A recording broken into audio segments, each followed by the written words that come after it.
उपस्थित सर्व भाविक आणि सज्जन, सर्व समर्थ सेवेकरी, राज्याच्या देशाच्या सीमारेषा ओलांडून आज राज्याच्या आणि देशाच्या बहुविध जिल्ह्यातून स्वामी चरणावर सेवा रुजू करण्यासाठी आणि आशीर्वाद घेण्यासाठी आपण सर्वजण दूरवरून उपस्थित झालात.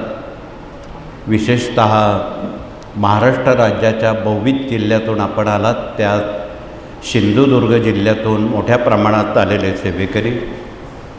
बऱ्याच वर्षात एवढ्या दुरून त्यांना येणं अशक्य होतं, म्हणून त्यांनी प्रति महिन्याला गुरुपीठात होणाऱ्या प्रति शनिवारपैकी कुठल्याही शनिवारी त्यांनी सत्संगाला हजर राहण्याचं आश्वासन दिलेलं आहे. आणि त्यामुळं मागाशी जे आपण देशभरात आणि जगात ज्या घटनाक्रम वाचून दाखवला तो तुम्ही ऐकला, त्या या 2 महिन्यामध्ये जगात आणि देशात आणि समुद्रकिनारी असणारे जी जिल्हे आहेत, जी गावं आहेत, जी महानगरं आहेत, त्यांना सावधानतेचा इशारा दिलेला आहे. आगामी 2 महिन्यात खूप मोठ्या प्रमाणात त्सुनामी, वादळ, अतिवृष्टी, भूस्खलन, भूकंप, दंगली आणि महायुद्ध हा सगळा घटनाक्रम आपल्याजवळ उभा आहे. आणि शेजारच्या पडोशी राज्यात रोज दंगली उसळत आहेत आणि देशाच्या दृष्टीनं ते खूप घातक आहे. म्हणून आपला देश आणि आपला धर्म सुरक्षित राहण्यासाठी गेली अनेक दशकं आपण भारत मातेच्या चरणावर अल्पशी तोडकी मोडकी सेवा करत आहोत. 2007 साली आपण एक कोटीपाठ श्री दुर्गा सप्तशती स्वामी चरित्राचा आणि रुद्राचा स्वामी चरणावर ते रुजू केलेली होती. त्याच दिवशी आपण एक विशेष आणि मोठा संकल्प केला की देशाच्या लोकसंख्येच्या मानानं 1 कोटी पाठ हे फार तोकडे आहेत. कमीत कमी आपणाला 100 कोटी पाठ तरी करणं गरजेचं आहे. त्यामुळं देशाचं सर्वांगीण संरक्षण होण्याला ही सेवा पुरेशी आहे. म्हणून ओणीपुरी आज तागायत आपण 91 कोटी पाठ श्री दुर्गा सप्तशती, श्री स्वामी चरित्र सारामृत आणि रुद्राची केलेली आहे. उर्वरित राहिलेला ग्रहपाठ आपल्या माथ्यावर तसाच आहे. म्हणून आपणाला निवेदन आहे, या संकटांची चाहूल लागलेली आहे, त्यात आपण आपला जर ग्रहपाठ पूर्ण केला तर आपलं जीवन सुरक्षित राहण्याची हमी स्वामी महाराज घेणार आहेत. म्हणून आपणाला निवेदन आहे, गेली काही महिन्यापासून प्रति गुरुवार रविवारी सांगण्यात येतं की मागील श्रावण महिन्यात आपण उच्च कोटीची रुद्राची सेवा केलेली होती आणि आहे. कालच्या पंधरवड्यात गणपतीच्या सेवेसह भागवत पारायणाची सेवा आपण केलेली आहे. आणि या पंधरवड्यात आपण महालय श्राद्ध, जे मृतपूर्वज आहे त्यांचा श्रद्धेनं केलेलं श्राद्ध हा एक अपभ्रंश झालेला आहे. म्हणून त्याला महालय किंवा तर्पण म्हणतात. पैकी आपण ज्यांचं वर्ष श्राद्ध झालेलं आहे अशाच व्यक्तीचं महालय करावं. जोपर्यंत वर्ष श्राद्ध झालेलं नाही तोपर्यंत महालय करता येत नाही. म्हणून आपण या सर्व बाबी आपल्या प्रकाशनामध्ये या पंधरवड्याची माहिती ज्या अंकात आहे तो अंक आमच्या प्रतिनिधींनी दाखवावा. म्हणजे प्रत्येकाला शंका, समाधान, तुमचं महालय म्हणजे काय, तर्पण म्हणजे काय, श्राद्ध म्हणजे काय, सूतक म्हणजे काय, वृद्धी म्हणजे काय, पितरांचे टाक किती कसे असावेत त्याविषयी माहिती दिलेली आहे. उभं राहून तो अंक दाखवा. या अंकामध्ये महालय या संदर्भात या पंधरवाड्यात आणि ज्यांना आपल्या पूर्वजांची तिथीच माहीत नाही, बरेच पूर्वज कोरोनामध्ये गेलेले आहेत, त्यांचं काहीच झालेलं नाही, ना दशक्रिया झाला, ना पुढचा अंत्येष्टी झाला, ना वर्षश्राद्ध झालं. अशावेळी तुम्ही काय करणार? अशावेळी सर्व पितरी अमावस्येच्या दिवशी गेलेल्या त्या आत्म्यांना तृप्त करण्यासाठी सर्व पितरीच्या दिवशी आपण महालय श्राद्ध करावं. त्यांना तिथी माहीत नाही त्यांनी. म्हणून या साऱ्या बाबी या अंकामध्ये मराठी भाषेत अत्यंत सोप्या पद्धतीत शंकेचं समाधान दिलेलं आहे. म्हणून याची आपण कृपया जर पानं चालली तर तुम्हाला फार कुठे अन्य कोणाकडे जाण्याची गरज पडेल असं वाटत नाही. म्हणून आपणाला कळकळीचं निवेदन आहे. आणि या सर्व संभाव्य घटनांमध्ये हा देश आणि आपला धर्म सुरक्षित राहण्यासाठी आपण सर्वतोपरी सर्वांनी प्रयत्न करावेत. तारीख 8 ते 21 सप्टेंबरपर्यंत हा महालय श्राद्ध आहे आणि सप्टेंबर अखेरपर्यंत आपण कृषी विभागानं झाडं लावण्याची मोहीम हातात घेतलेली आहे. विशेषतः आज कोकणातून खूप सेवेकरी आलेत. त्यांना कॅन्सर बरा करण्याची वनस्पती ठाऊक आहे. तिचं नाव आहे सप्तरंगी. इथे डॉक्टर लोकांनी आरोग्य विषयावर पुढे येऊन आपली ओळख परिचय करून द्यावा आणि या सप्तरंगीविषयी, रानभेंडीविषयी, वेखंडाविषयी, कॅन्सर कसा पळवता येतो, कसा घालवता येतो, त्यासाठी स्वतःचा वेळ खर्ची घालून हे डॉक्टर लोक मराठवाड्यातून बीडमधून आलेले आहेत. आणि ज्यांना ज्यांना आपल्या आरोग्याची चिकित्सा करून घ्यायची आहे त्यासाठी ते दिवसभरासाठी तत्पर आहेत. सहानुभूतीपूर्वक आपण त्यांना सहकार्य करावं हे कळकळीचं आवाहन. त्यासाठी आपण त्र्यंबकेश्वरी कुंभ सुरू होण्यापूर्वी मोरेदादा चॅरिटेबल हॉस्पिटल तथा आरोग्यधाम जनतेच्या सेवेत लोकार्पण करणार आहोत. आणि विनामूल्य मार्गदर्शनातून आम जनतेची सेवा करण्याला आपणाला एक नामी संधी या विभागानं दिलेली आहे. तिचं आपण सोनं करावं. राज्यातल्या देशातल्या सर्व केंद्र प्रतिनिधींनी सगळी कामं स्वतःची बाजूला ठेवावी आणि एकच लक्ष हॉस्पिटल, एकच लक्ष आरोग्यधाम. देशामध्ये खूप रोगराई वाढण्याची शक्यता आहे. तुम्ही अन्य पडोशी राज्याचा अभ्यास केला असेल तर कळेल. पंजाबमध्ये आता खूप रोगराई सुरू झालेली आहे. त्या पंजाबच्या 5 नद्यांनी हाहाकार उडवलेला आहे आणि प्रचंड रोगराई सुरू झालेली आहे. शेतीचं अमरित नुकसान झालेलं आहे. अजून त्यातून ते सावरलेले नाहीत.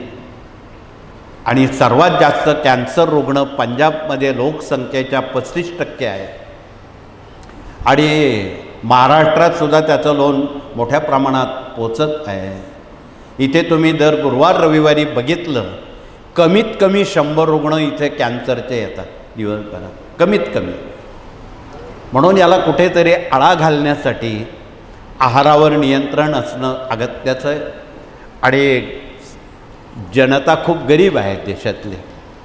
त्यांना ही कॅन्सरची उपचार पद्धती परवडणारी नाही. एक केमो करण्याला 80,000 रुपये लागतात. असे कितीतरी केमो करावे लागतात. परंतु गॅरंटी कोणी घेत नाही पैसे खर्च करू नये. परंतु इथे तुम्हाला एक गॅरंटी आहे. इथे हा जो सप्तरंगी आहे 100% 40 दिवसात कॅन्सर बरा करण्याचं सामर्थ्य या वनस्पतीत आहे. त्याचं ॲनालिसिस करून त्याचा दवा इथे डॉक्टरांनी उपलब्ध केलेला आहे. म्हणून गोरगरिबांना, सामान्य जनतेला स्वामींनी जेवढं आयुष्य दिलेलं आहे तेवढं जगण्याची त्यांना संधी दिलेली आहे. ज्यांना घशाचा कॅन्सर आहे, रक्ताचा कॅन्सर आहे, त्यांच्यासाठी हे रानभेंडी ही संजीवनी आहे. अधिक माहिती ते कसं घ्यायची ते सांगतीलच. तथापि ज्यांच्या पोटात कॅन्सरच्या गाठी आहे, कुठेही मेंदूत आहे, पोटात आहे, कुठेही आहे, त्यांच्यासाठी हे वेखंड रामबाण इलाज आहे. हे गाईच्या गोमूत्रात घासून प्राशन केल्यास त्या गाठींचं 3 आठवड्यात पाणी होऊन जातं, त्या नष्ट होतात, रुपया लागत नाही. अर्थात औषधं थोडी कडू तुरट आहेत, डोळे झाकून घ्यावे लागते, सक्ती नाही. परंतु ज्यांना अनावश्यक पैसे खर्च करायचे असतील त्यांनी याकडे लक्ष द्यावं आणि आपलं जीवन निरोगी करावं, हे कळकळीचं आवाहन या विभागानं केलेलं आहे. आपल्या मसाल्याच्या डब्यामध्ये डझनभर औषधं भगिनींकडे आहे. त्याची माहिती आमच्या डॉक्टर लोक दिवसभरात प्रत्येक भगिनीला सांगणार आहेत की हळदीचा उपयोग काय आहे, काळ्या मिऱ्याचा उपयोग काय आहे. ज्यावेळी प्लेटलेट हिमोग्लोबिन कमी होतं त्यावेळी ते जिरं 1 ग्रॅम काय काम करतं, तेवढ्यावर प्लेटलेट वाढतात, हिमोग्लोबिन 15पर्यंत जातं. सारा दवा तुमच्याच जवळ आहे, तुझे आहे तुझं पाशी, मार्ग चुकला असेल याचा ओळख परिचय मसाल्याच्या डब्यात आज डॉक्टर लोक आमचे करून देणार आहेत. तुमच्याच जवळ औषधं आहेत, पण ती तुम्ही कशी घ्यायची हे सांगण्याचं काम ते करणार आहेत. पुढचा विभाग इथे मूल्य शिक्षणाचं काम करणारे गुरुजन प्रतिनिधी आलेले आहेत आणि त्यांनी देशभरात एक लाट तयार केलेली आहे की आपलं वार्धक्य, आपलं म्हातारपण सुखात जाण्यासाठी घराघरात पुंडलिक श्रावणबाळ तयार झाले पाहिजे. म्हणून मूल्य शिक्षण, शिशुसंस्कार आणि गर्भसंस्कार हे महत्त्वाचं काम हाती घेतलेलं आहे. म्हणून आपलं म्हातारपण आपल्या हातात नाही, ते पुढच्या पिढीच्या हातात आहे. पुढची पिढी जर आपण श्रावणबाळासारखी केली तरच तुमचं भविष्यकाळ सुखात जाईल. त्यासाठी गाव तेथे केंद्र, घर तेथे सेवेकरी आणि पुढील पिढी श्रावणबाळासारखी संस्कारानं आपणाला तयार करायची आहे. तशी माणसं घडत नाही बिना संस्काराशिवाय. म्हणून संस्कार केले तर संस्कृती टिकेन, संस्कृती टिकली तर धर्म टिकेन आणि धर्म टिकला तरच देश टिकेन.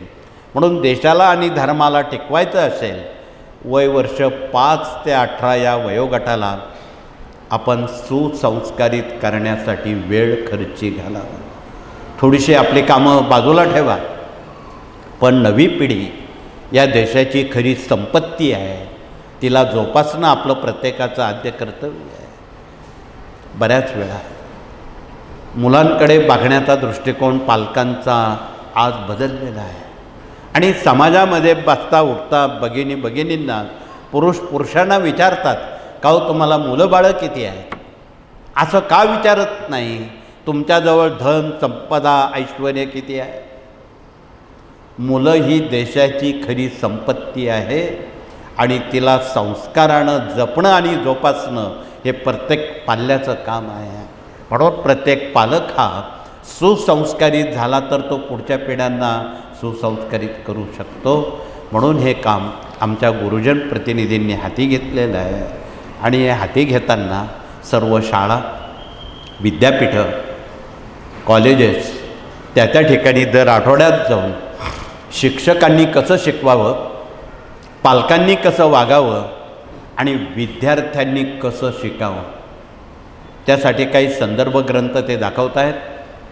काही बुद्धी वाढवणारे इथे संच तयार आहेत, बुद्धिवर्धक संच तयार आहेत, सरस्वती संच, ते पण आपणाला इथे उपलब्ध आहे. आणि येणकेनं प्रकारेनं मुलांचं भविष्यकाळ, त्यांचं करिअर, त्यांच्या पायावर उभं राहण्यासाठी अपेक्षित ज्ञान आणि शिक्षण आणि मार्गदर्शन हे या संदर्भात आमचे प्रतिनिधी आपणाशी संबोधित करणार आहे. सांगण्यासारख्या खूप बाबी आहे. म्हणून आमच्या गुरुजनांवर ही जिम्मेदारी या कार्यानं दिलेली आहे. आपण त्यांना सहकार्य करा. आपल्या गावात सेवानिवृत्त आणि सेवेत असणाऱ्या गुरुजनांचा अत्यंत गोड भाषेत आदर करून त्यांच्याकडे ही जिम्मेदारी द्या. हे एकट्या व्यक्तीची कामं नाही, लाखो हातांची आज देशाला धर्माला जरूर आहे. तर पुढचा विभाग प्रश्न उत्तर आणि मार्गदर्शक प्रतिनिधी आलेले आहेत.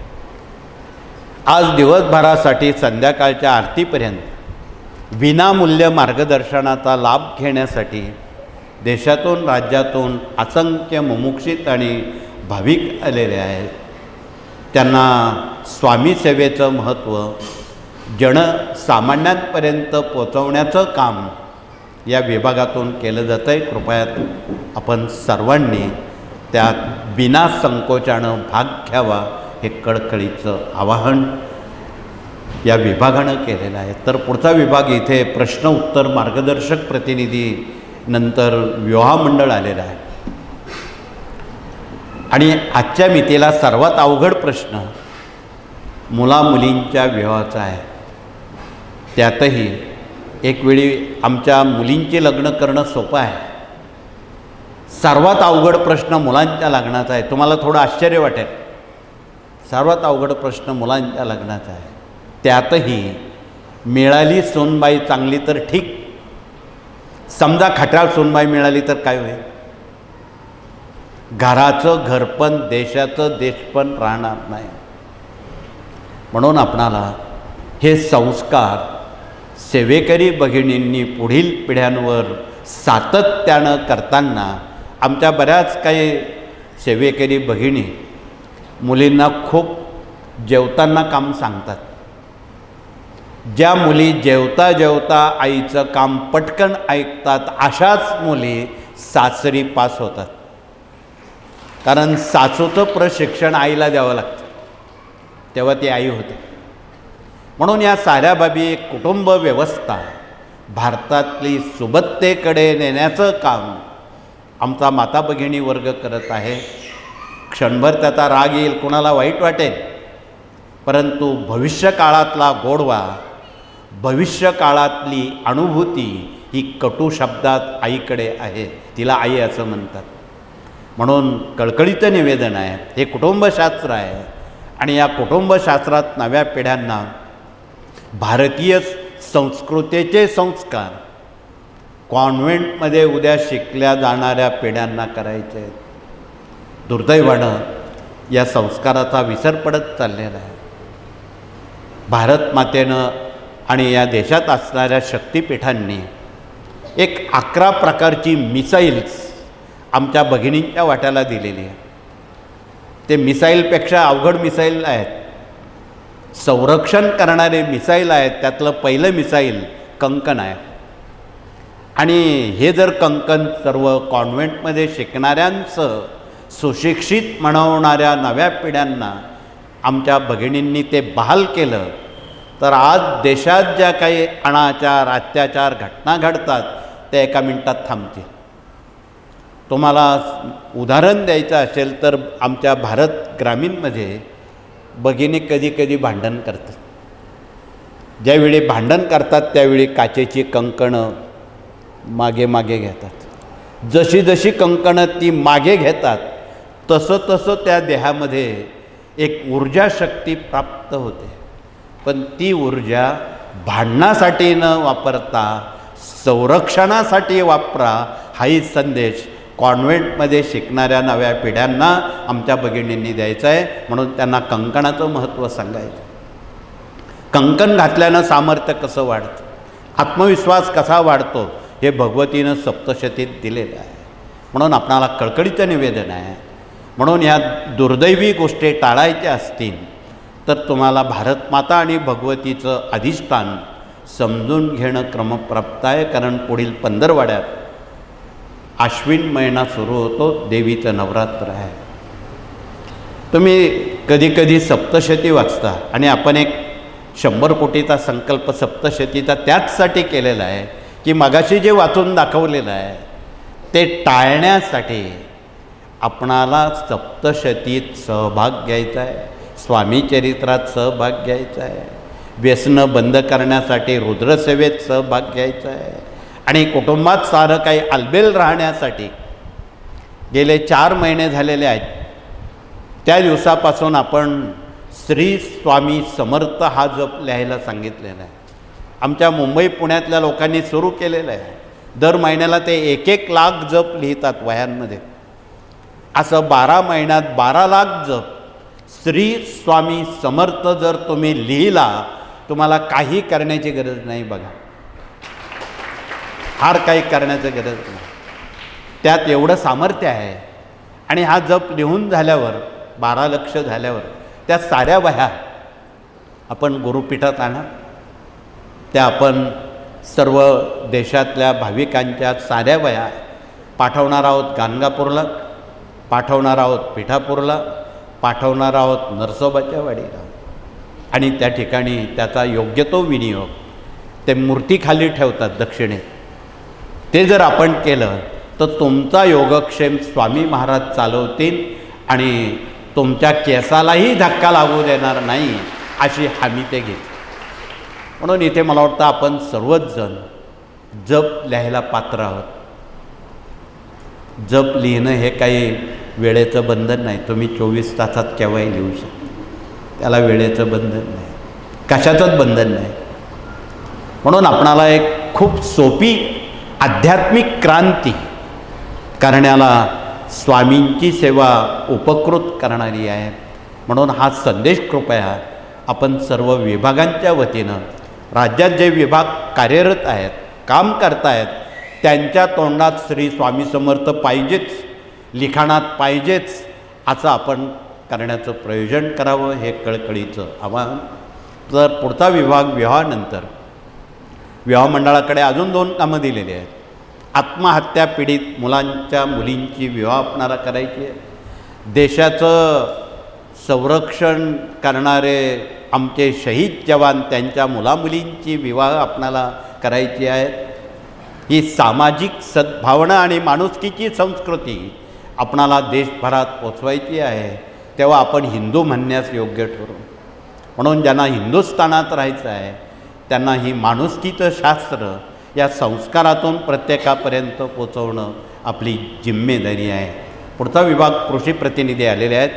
त्यांनी आपला परिचय देऊन ही कृषी गीता आणि ही झाडं लावण्याचा जो प्रयोग आहे त्यामध्ये या सप्तरंगीची आपण झाडं लावावीत की जेणेकरून तो सप्तरंगीची मुळी कॅन्सरग्रस्तांसाठी घरपोच आपल्याला देता येईल आणि त्याचा कॅन्सर बरा करता येईल. त्यासाठी आपण ही झाडं एकतरी झाड आपण अवश्य लावावं हे कळकळीचं आवाहन. म्हणून इथे कोकणातून आमचे सगळे प्रतिनिधी आलेत. कोकणात खूप विपुल प्रमाणात सप्तरंगीची झाडं आपोआप उगवतात. ती लावावं लागत नाही, त्याला रुपया लागत नाही, लावली की ते आपोआप वाढतं. फक्त त्याच्या मुळ्या दर 6 महिन्यानं काढणं आणि कॅन्सरग्रस्तांना पुरवणं एवढीच मेहनत आहे. म्हणून आपणाला कळकळीचं निवेदन आहे. पुढचा विभाग कृषीनंतर या ठिकाणी वास्तुतज्ञ प्रतिनिधी आलेले आहेत.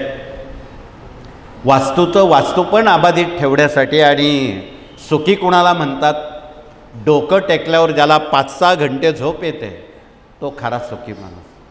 इकडे आमच्या अनेक टाटा बिर्लांसारख्या लोकांना रात्री 3-3 वाजेपर्यंत झोपा येत नाही. ते श्रीमंत नाहीत.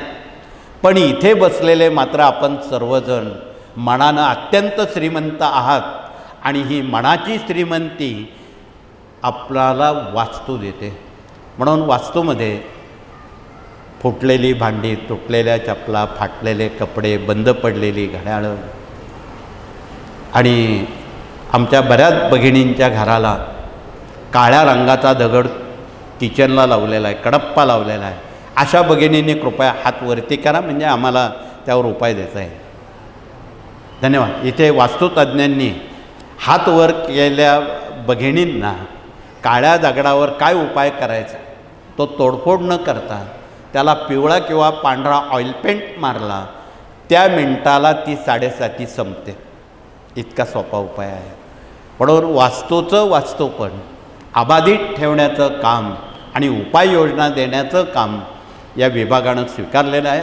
कृपया आपण सहानुभूतीपूर्वक ज्ञानदान 1-4 ग्रंथाचं वाचन करावं हे कळकळीचं आवाहन. सांगण्यासारख्या खूप बाबी आहे, परंतु वेळेची आम्हाला बंधनं आहेत.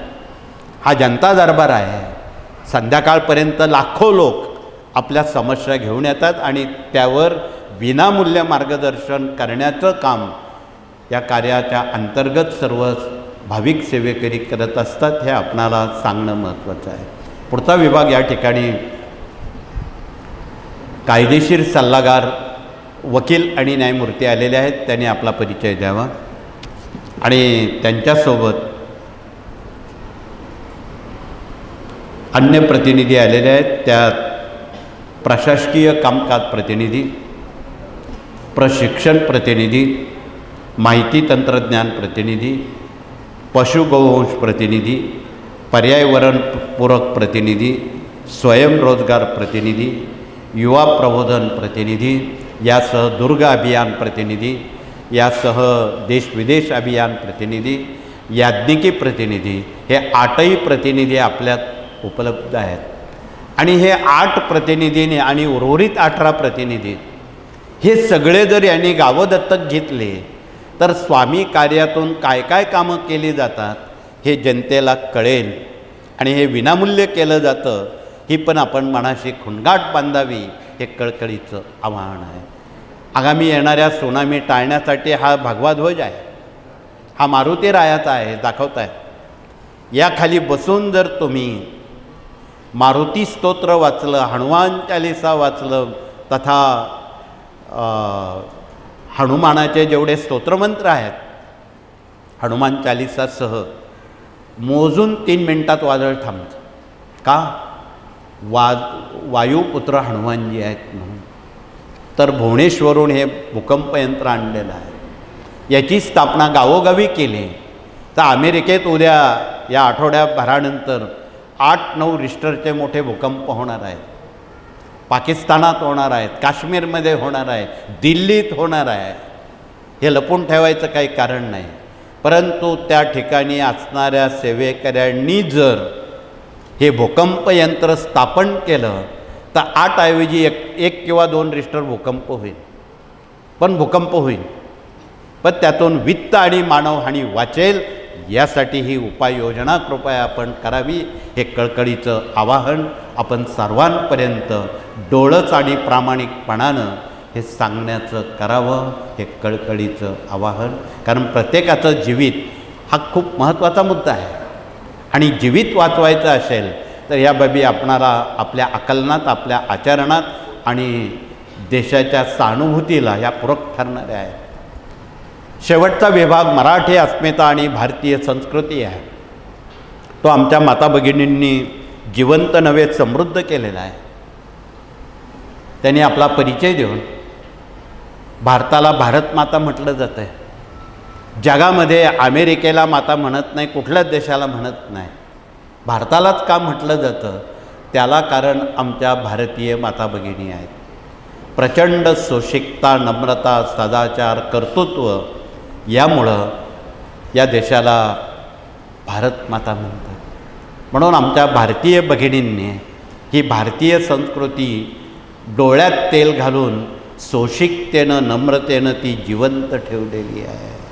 प्रति महिन्यात येणारे सण, वार, व्रत, वैकल्य, कुलधर्म, कुलाचार, देवी, खंडोबा, नवरात्र, गोत्र, हे महालय श्राद्ध सेवा पितरांची असेल, पुढच्या महिन्यात येणारं अश्विन महिना देवीचा सप्तशतीचा असेल, दिवाळीचा असेल, हे सारे प्रति महिन्याला येणारे जे सणवार आहेत ते नव्या पिढ्यांना कोण सांगेल?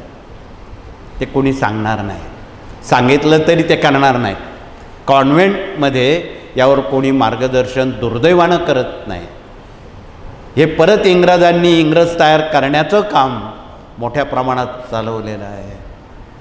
आमचं इंग्रजीला विरोध नाही, परंतु अनेक भाषा आपल्याला येताना भारतीय संस्कृतीचं महत्त्व सर्व भाषेतून ते अबाधित ठेवणं ही काळाची गरज आहे. उलटं आता झालेलं आहे. जर्मनमध्ये आपल्या संस्कृतीचं आयात करतात, ब्रिटनमध्ये आयात करतात, आपल्या संस्कृतीला ते डोक्यावर घेतात. अगदी आपली छोटी गीता ग्रंथ डोक्यावर घेऊन ते विदेशात प्रचार प्रसार करतात. आपण काय करतो? हे आत्मचिंतन करण्याची वेळ आलेली आहे. म्हणून आपणाला कळकळीचं निवेदन आहे की आमची भारतीय संस्कृती भारतीय मातांनी भगिनींनी समृद्ध आणि जिवंत केलेली आहे. तो वारसा पुढील पिढ्यांनी जतन करावा, तो वाढवावा, हे सांगण्याचं प्रयोजन आहे. मी अधिक आपला वेळ घेणार नाही. आपणाला अनेक ठिकाणी जायचं आहे आणि अजूनही 400-500 लोक मुंबईहून येणार आहेत. त्यांना इथे जागेची अडचण भासायला नको म्हणून आपण ह्या सर्व वेळेत ह्या सर्व बाबी करणं क्रमप्राप्त आहे. आगामी येणाऱ्या भविष्यकाळाला शुभेच्छा देऊन हा महालय पक्ष आपल्या पूर्वजांचा आशीर्वाद आपणा सर्वांना मिळावा म्हणून आपण या ग्रंथातून पितृस्तुती ज्यांना माहीत नसेल त्यांनी रोज वाचावी. शेवटी देवांपेक्षा पितर हे श्रेष्ठ आहे हे विसरून चालणार नाही. ज्यांनी आपला वंश वाढवलेला आहे ते देवांपेक्षा मोठे आहे. म्हणून सर्वप्रथम एरवीसुद्धा पितृस्तुती वाचल्याशिवाय कुठलीही देवांची सेवा करू नये. आधी पितर नंतर देव. म्हणून देवाऱ्यातसुद्धा त्यांची स्थानं पहिल्या अग्रक्रमानं देवांच्या टाका आधी पितरांच्या टाका असाव्यात. बरेच लोक यात अडभिज्ञ आहेत. काही खानदेशमध्ये तर पितरांचे चिरे बनवलेले आहेत.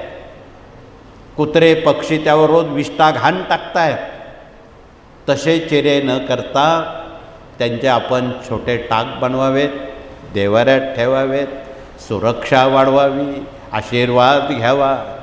आणि ते राहिलेले जे आता चिरे आहेत तुम्ही म्हणाल त्यांचं काय करायचं. उत्तर आहे या अंकामध्ये. त्यांची रीतसर पूजा करून त्यांना जलाशयात पुनर्स्थापित करावं. समुद्रात किंवा नदीमध्ये त्यांचं विसर्जन करावं. म्हणजे आपल्या डोळ्यानं आपण त्यांचे हाल बघतोय ते बघायची वेळ येणार नाही. तुम्ही त्यांचे टाक करा, सुव्यवस्थित त्यांचं पूजन करा, श्रद्धेनं करा. जी गोष्ट श्रद्धेनं केली जाते त्याला श्राद्ध म्हणतात. असो वेळेला विराम करून पुनश्च आपणा सर्वांना शुभेच्छा धन्यवाद देऊन हात जोडून आपण सामुदायिकरित्या प्रार्थना करू. प्रार्थनेनंतर सर्वप्रथम भगिनी नंबर 1च्या गेटनं समाधी मठाला वळसा घालतील, दरबारात येतील परिक्रमा न करता. कृपया औदुंबर समाधी मठाला परिक्रमेत वेळ घालू नका. स्वामींसमोर हात जोडून आपण आपल्या मौनानं जागेवर बसा. आपणाला गेटमध्ये प्रसाद दिला जाईल. पुरुष प्रतिनिधी तदनंतर नंबर 2च्या गेटनं त्याचप्रमाणे येतील. आणि तदनंतर आज रविवार आहे, खंडोबाचा वार आहे. आणि ज्यांना कुलधर्म कुलाचार, ज्यांना खंडोबा माहीत नाही, ज्यांची कामं खंडित झालेली आहे, अशा कुटुंब प्रतिनिधींनी जाणीवपूर्वक श्री मल्हारी सप्तशती पारायणाला 1 तास लागणार आहे. ज्यांची इच्छा आहे, सक्ती नाही, परंतु त्यांनी हा मल्हारी सप्तशती ग्रंथात वाचनात कृपया भाग घ्यावा. म्हणजे कुलधर्म कुलाचार केल्याचा आशीर्वाद आपल्या परिवाराला मिळेल. आणि वर्षातून एकदा तरी देवी खंडोबाला जाऊन त्यांचा आपण सन्मान करावा. ती देवीचा तो ग्रंथ दुर्गा सप्तशती आहे. वर्षातून एकदा देवीला जाऊन, आता देवी कोणती ती ख्यातधर्मातून माहिती करून घ्या.